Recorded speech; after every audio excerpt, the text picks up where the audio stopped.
Gracias, Marta. Gracias a todos. Buenos días. Como bien me ha introducido Marta, soy Esther de Nicolás, soy la responsable de estrategia tecnológica en Microsoft España y uno de mis focos es inteligencia artificial. Sobre todo, más que hablar de inteligencia artificial en general, que también, voy a hablar de cómo democratizar el acceso de cualquier desarrollador y cualquier persona a estas herramientas para que cualquier empresa de cualquier tamaño pueda aprovechar todas estas innovaciones que estamos lanzando al mercado. Cuando hablamos de inteligencia artificial, al final estamos hablando de una revolución invisible. La inteligencia artificial se ha colado en nuestras vidas así sin darnos mucha cuenta y está desde nuestros GPS que nos indican cómo está el tráfico hasta predicciones meteorológicas, agentes virtuales, todas estas cosas que constantemente estamos utilizando, todos los wearables, los dispositivos que nos rodean, que están generando información y con esa información, ¿qué podemos llegar a hacer? Pero vayamos un paso más atrás, antes de hablar de esta revolución invisible y de las consecuencias que está trayendo. ¿Qué es la inteligencia artificial? De una manera formal, podemos decir que la inteligencia artificial es la capacidad de una máquina de razonar o de mostrar comportamientos asociados al pensamiento humano. ¿Qué significa asociados al pensamiento humano? Significa básicamente tres cosas fundamentales. En primer lugar, que la máquina sea capaz de razonar sobre datos imperfectos. Y esto es una diferencia muy grande respecto a lo que veníamos haciendo hasta ahora. Las máquinas siempre han sabido razonar sobre datos perfectos, sobre bases de datos perfectamente estructuradas. Esto no es nada nuevo. Pero ¿qué es lo que ocurre si no tenemos suficiente información? Si hay información errónea, si hay información que viene de bases de diferentes fuentes, que no sigue un mismo patrón, ¿no? Todo el mundo puede meter pedidos en una base de datos de una forma perfectamente estándar y es muy fácil hacer predicciones con eso. Pero ¿qué pasa si estamos sacando fotos, si estamos sacando vídeos, si estamos procesando información de múltiples fuentes? No es tan obvio para una máquina, o no lo era hasta ahora, poder procesar esta información. Cuando hablamos de inteligencia artificial nos referimos a que ese entorno de información sea procesable por la máquina, sea capaz de extraer conclusiones a partir de datos imperfectos de la misma manera que lo hacemos nosotros. Cuando nosotros vemos un dato que no es correcto, sabemos que no lo es. Pues ¿cómo podemos entrenar a una máquina para que esa máquina pueda tener esa misma capacidad? Lo siguiente es comprender la información. No solo procesarla y razonarla, sino comprenderla. Y os voy a poner un ejemplo muy concreto. Llevan existiendo procesadores que permiten conversores, ¿no?, de voz a texto para escribir en Word o en cualquier otro sistema toda la vida. Toda la vida hemos sido capaces, toda la vida no, pero durante muchos años hemos sido capaces de dictar información a una máquina. La máquina simplemente procesaba lo que nosotros decíamos y lo convertía a texto. Y ya está. Pero ¿entendía la máquina lo que estábamos diciendo?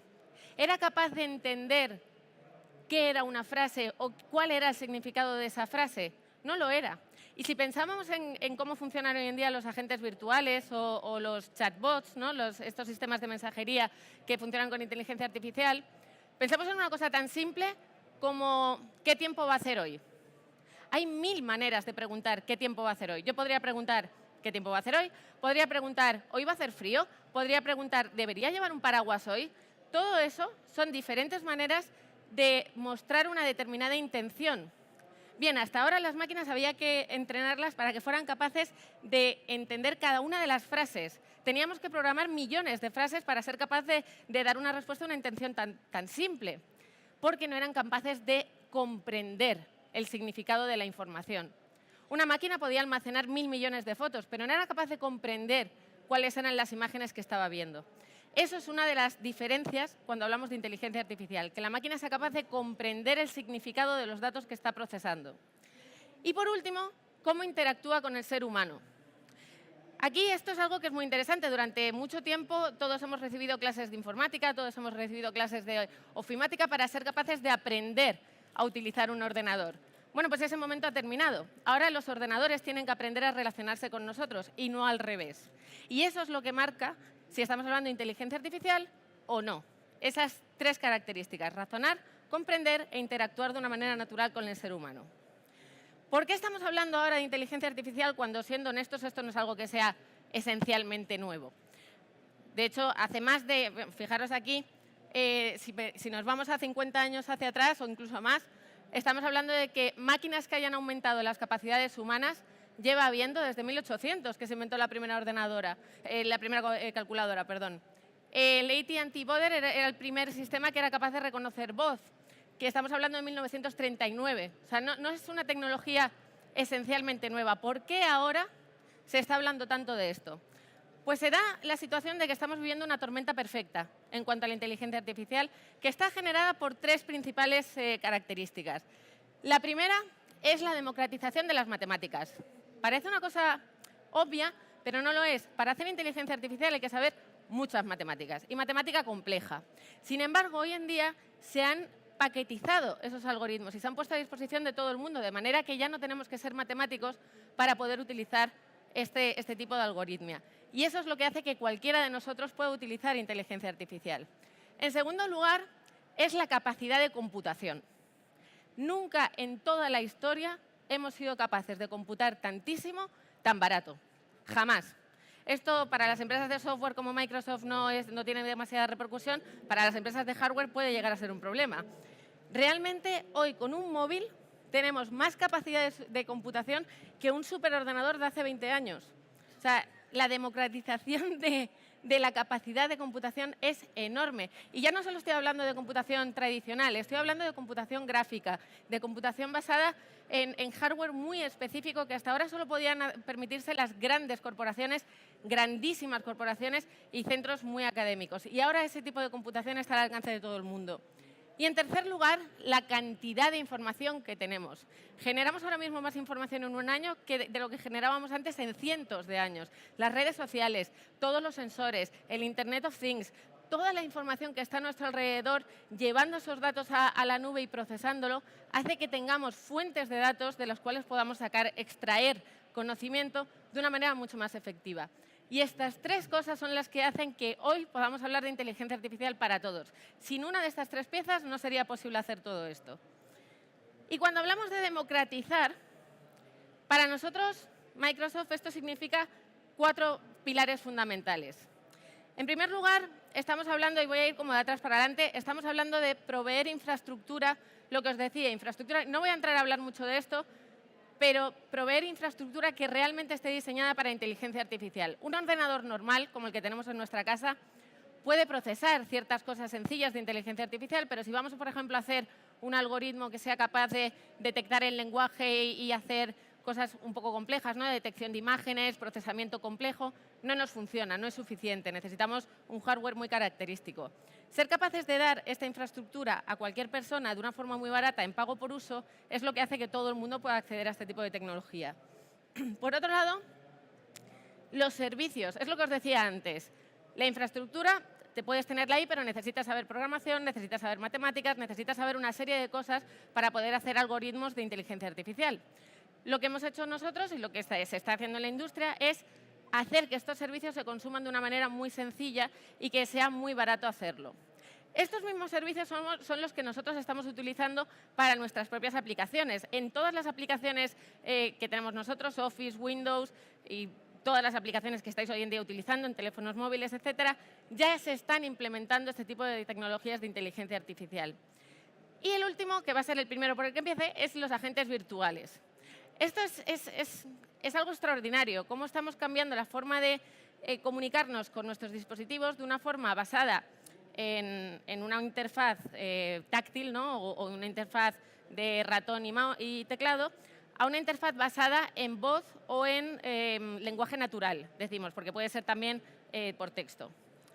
¿Por qué son tan importantes los agentes? Primero, porque el agente está personalizado para cada individuo. Un mismo agente se comporta diferente con un individuo que con otro, porque va analizando el comportamiento de cada persona. Es capaz de comunicarse con el resto del mundo, es capaz de conectarse a servicios y poder proveer servicios adicionales para los cuales inicialmente no estaba programado. Esto quiere decir que esas inteligencias artificiales hablan con otras inteligencias artificiales para darnos los servicios que nosotros necesitemos. Y es independiente del dispositivo y multicanal. Y esto es fundamental. Se acabó el mundo en el que uno desarrolla una aplicación para Android y no la tiene en iOS, y entonces no la tiene en Windows, entonces tiene una página web, porque nuestros usuarios cada vez están en más canales y cada vez es más difícil poder desarrollar 20 aplicaciones para 20 canales distintos. Lo bueno que tienen los agentes y lo bueno que tienen las inteligencias conversacionales es que son independientes del canal. Entonces, esto significa... De hecho, en lugar de contároslo, os voy a poner un vídeo para que veáis el impacto que va a tener esto específicamente en el sector turismo, para que veáis cómo las personas desde hoy, y de hecho en algunos países del mundo, sobre todo asiáticos, esto se está utilizando, no os podéis hacer una idea, o sea, estamos hablando de que nuestras inteligencias conversacionales, hoy en día el 20% de la población japonesa interactúa con ellas diariamente. Cortana recibe billones de preguntas cada día. O sea, esto es una realidad que está sucediendo ya. ¿Y cuáles son las consecuencias que esto tiene a la hora de ofrecer nuestros servicios en el sector turístico?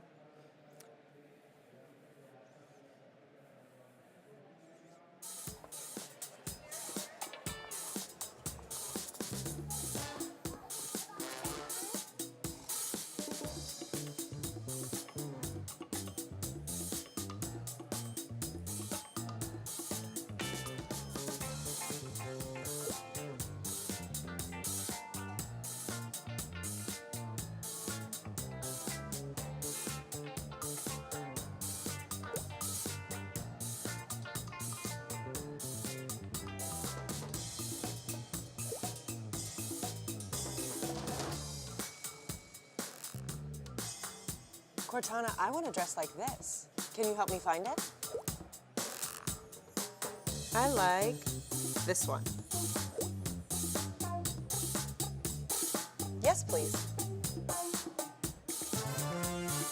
Can I get it in a size 6? Cool. Cortana, please give them my payment and shipping info.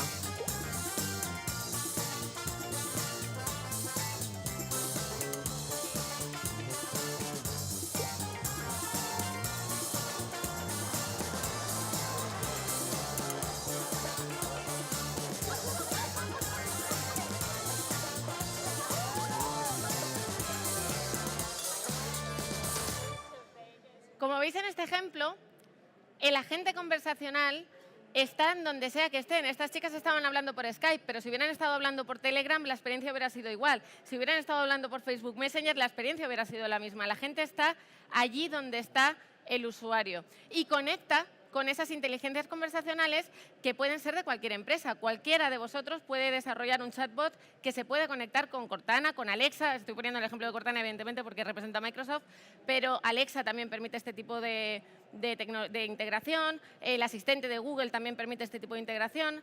Este es el futuro de las aplicaciones. Nosotros solemos decir que los bots son las nuevas apps, porque seamos realistas. ¿Cuántas aplicaciones tenéis hoy en día en vuestro teléfono? Yo el otro día lo conté y tengo 95. 95, dato real, 95. 94 que hoy he desinstalado una. De esas 94 aplicaciones que tengo yo, utilizo 5 a diario. 5. Las otras 90 es que ya ni me acuerdo que las tengo. Entonces, si estamos esperando que el usuario conecte con nuestro negocio a través de una aplicación, ya podemos irnos olvidando, porque no es relevante la experiencia de la aplicación. Sin embargo, mediante esta vía, podremos encontrar al usuario en el momento en el que el usuario nos necesita. Y eso es un cambio muy grande en la forma de hacer negocios. Y este es el futuro de todo lo que estamos haciendo a nivel de aplicaciones y a nivel de cómo estamos interactuando con el usuario. El siguiente punto que os quería contar son los servicios. Cómo estamos empaquetando la inteligencia artificial para que sea sencilla de consumir por cualquier desarrollador, para que no tengáis que tener expertos matemáticos trabajando en las compañías y que sea muy sencillo de utilizar. Esto es muy interesante en el sentido en cómo entendemos la inteligencia artificial. Os voy a contar un poco la típica conversación que suelo tener cuando hablo de inteligencia artificial. La gente ve un escenario tipo Terminator, ¿no? Una inteligencia artificial que, bueno, que en el peor de los casos va a destruirnos, en el mejor de los casos es tipo Her, ¿no? Que nos vamos a enamorar de ellos. En cualquiera de los casos es una inteligencia artificial de un propósito muy general. No estamos ahí todavía, lamento decíroslo a lo que estabais esperando, algo tipo Her. No estamos todavía ahí como industria. Lo que somos muy buenos haciendo es inteligencias artificiales de propósito específico. ¿Qué quiere decir eso? Una inteligencia artificial hoy es muchísimo más eficiente a la hora de detectar algo en una foto que un ser humano. Muchísimo más. O sea, cuando tengamos el escenario de coches conectados, serán capaces de ver un niño que cruza la calle mucho más rápido de lo que es capaz un ser humano. Una inteligencia artificial es capaz de entender el lenguaje hablado con más precisión que un traductor profesional.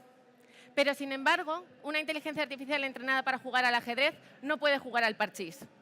Es así. No es capaz de aprender por ella misma de momento.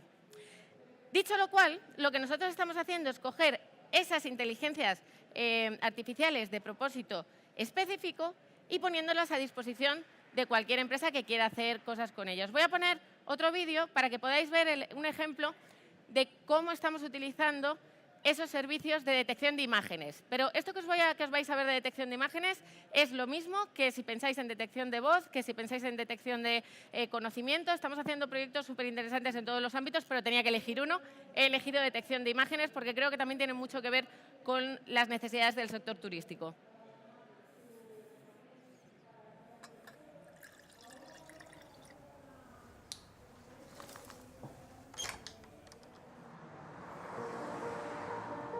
I'm Saqib Sheikh. I lost my sight when I was 7, and shortly after that I went to a school for the blind. And that's where I was introduced to talking computers, and that really opened up a whole new world of opportunities.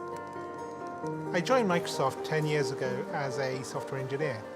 I love making things which improve people's lives. And one of the things I've always dreamt of since I was at university was this idea of something that could tell you at any moment what's going on around you. I think it's a man jumping in the air doing a trick on a skateboard. I teamed up with like-minded engineers to make an app which lets you know who and what is around you. It's based on top of the Microsoft Intelligence APIs, which makes it so much easier to make this kind of thing. The app runs on smartphones, but also on the Pivot Head smart glasses. When you're talking to a bigger group, sometimes you can talk and there's no response, and you think, is everyone listening really well, or are they half asleep? And you never know. I see two faces, 40-year-old man with a beard looking surprised, 20-year-old woman looking happy. The app can describe the general age and gender of the people around me and what their emotions are, which is incredible. One of the things that's most useful about the app is the ability to read out text. Hello, good afternoon. Here's your menu. Great, thank you. I can use the app on my phone to take a picture of the menu, and it's going to guide me on how to take that correct photo. Move camera to the bottom right and away from the document. And then it'll recognize the text. Read me the headings. I see appetizers, salads, paninis, pizzas, pastas. Years ago, this was science fiction. I never thought it would be something that you could actually do. But artificial intelligence is improving at an ever faster rate. And I'm really excited to see where we can take this. As engineers, we're always standing on the shoulders of giants, building on top of what went before. And in this case, we've taken years of research from Microsoft Research to pull this off. I think it's a young girl throwing an orange frisbee in the park. For me, it's about taking that far-off dream and building it one step at a time. I think this is just the beginning. Fijaros en todo lo que hay aquí. Hay detección de lo que se está viendo, emociones. Somos capaces de saber cómo se sienten las personas por su rasgo facial. Somos capaces de saber cómo se sienten cuando procesamos también las voces en una línea telefónica. Esto, pensad en lo que significa para vosotros en el sector turístico. Podemos poner una cámara de autenticación y detectar si el cliente está enfadado o no lo está, si está satisfecho con la estancia. Podemos, cuando estemos haciendo cualquier tipo de promoción, cuando estemos hablando por teléfono, entender la emoción de las personas cuando hablan con nuestros operadores, por ejemplo. Todo este tipo de escenarios nos permiten automatizar y tener una precisión en cuanto al marketing enorme. En cuanto al marketing y, como veis, también en cuanto a poder ayudar a personas que lo pueden necesitar. Al final, estas tecnologías abren muchísimos escenarios y la imaginación es el único límite que tenéis en este sentido, porque, como os decía, todo esto que habéis visto aquí literalmente se hace con 2 líneas de código sobre una aplicación. Es extremadamente sencillo para cualquier empresa con la que trabajéis hacer este tipo de solución. Un ejemplo de algo que hemos hecho últimamente con esta tecnología ha sido con Uber. Hemos implementado en Estados Unidos la autenticación del conductor antes de que te recojan, porque, a ver, todos estos escenarios tipo Uber son complicados en el sentido de que te estás metiendo al coche con un desconocido. Nadie te asegura que ese hombre es quien dice ser, salvo la autenticación facial. Esto se ha implementado en 2 semanas y ya se está utilizando en todo Estados Unidos. Y como veis, el esfuerzo es muy pequeño. Este es uno solo de los ejemplos. Otro ejemplo, con McDonald's estamos automatizando toda la gestión de pedidos en el drive-thru, procesando audio. O sea, podemos hacer cosas increíbles con esta tecnología. Y luego, de lo último que os quería hablar, cuando hablamos de futuro, ¿no? Porque al final estamos en el panel de futuro, cuando estamos hablando de futuro, inteligencia artificial ya no es el futuro, es el presente. Pero va a haber una tecnología que va a revolucionar la inteligencia artificial enormemente, que es la no necesidad de conectividad a Internet. Esto es algo fundamental, porque todo esto que os estoy contando hasta ahora depende de que estemos conectados a Internet. Pero ¿y si estamos en un avión? O si en las habitaciones del hotel la cobertura no es buena. O si estamos en un crucero, en un barco en alta mar, no hay Internet. Entonces, esa inteligencia no puede estar solo en la nube. Necesitamos poder transferir esa inteligencia a donde está el usuario en cualquier momento. Y eso hoy ya somos capaces de hacerlo. Y además eso nos abre escenarios apasionantes en sectores pues, como sanidad, como todo esto que os estoy... Al final el resumen es que todo esto que os he estado contando, toda esa capacidad de procesamiento y de ser capaces de detectar emociones, de ser capaces de procesar todo este tipo de cosas, podemos empaquetarlo y podemos dejarlo en una cámara de seguridad que no tiene conexión a Internet. Podemos tener este tipo de experiencias en camarotes de un barco. Podemos tener este tipo de experiencias en quirófanos de un hospital, donde, por cierto, tampoco hay conectividad porque están plomados. Podemos tener este tipo de experiencias en cualquier lugar, independientemente de que tengamos conectividad de Internet o no. Y esto es otra nueva revolución cuando estamos hablando del Internet de las cosas. La capacidad de dotar de inteligencia al sistema sin tener que depender de una buena conectividad de Internet. Otra de las cosas que está revolucionando esta industria y que la va a revolucionar en los próximos años es la computación cuántica. Esto daría para una conferencia entera y ya me ha avisado la organización de que me quedan 4 minutos, así que no voy a entrar mucho. Simplemente buscad sobre el tema en Internet, leer sobre el tema porque la computación cuántica va a transformar la forma en la que tenemos de entender la tecnología. Y es bueno que vayamos estando preparados porque quedan menos años de lo que parece. Entonces, id pensándolo, esto es un panel de futuro y este es el futuro. Esta es la guerra que de verdad estamos librando ahora las compañías tecnológicas. Como última reflexión, la inteligencia artificial es capaz de hacer cosas increíbles. Tenemos escenarios en sanidad, tenemos escenarios en agricultura para conseguir mejorar y optimizar cómo los agricultores están trabajando sus tierras. Tenemos, por supuesto, escenarios de vehículos conectados, asistentes personales. Pero yo quiero dejaros con una historia que a mí personalmente me tocó el corazón. Es una historia de una chica que se llama Emma, que es una diseñadora gráfica de 30 años con Parkinson, que estaba perdiendo su carrera porque ya no podía dibujar. Y cómo, gracias a las tecnologías de inteligencia artificial, hemos conseguido no curar su enfermedad, pero sí hacer que pueda vivir con ella.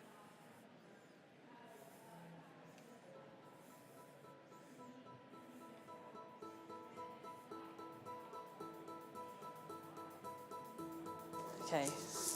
Right, I'm going to try and replicate this here. We're off to a great start. I tend to kind of just avoid doing sketching and writing now because it's not really worth it if you get something like that. Anything you could do that would just make my hand do what I want it to do and to be able to sign my name would be an incredible thing. How do we even just begin to help her overcome this particular symptom of her tremors and helping her be able to regain her writing ability, her drawing ability? So what I'm doing is I'm making a very rough prototype, and what this board does is I can connect into it through these wires, these tiny coin cell motors. So these motors will vibrate. I personally think that what this is doing is it's short-circuiting whatever feedback loop there is between the brain and the hand that's causing the tremors. So the idea is if you are distracted by the vibration, are you able to write better? I don't know. I don't know. It's affecting something. I don't quite know what's happening. I'm on to something, right? I'm on to something.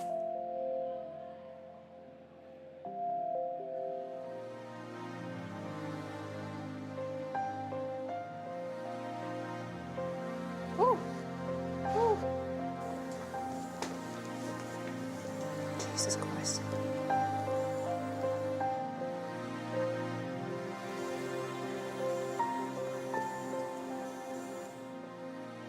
Oh, my God. It makes me forget that I have a tremor.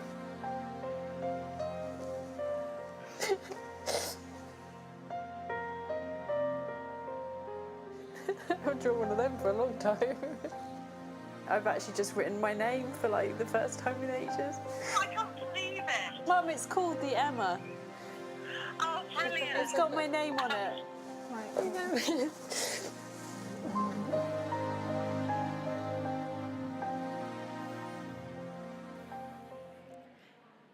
Estas son solo algunas de las cosas que se pueden hacer con esta tecnología. Ahora solo es que vosotros penséis lo que vosotros podéis llegar a hacer con ellas. Muchas gracias.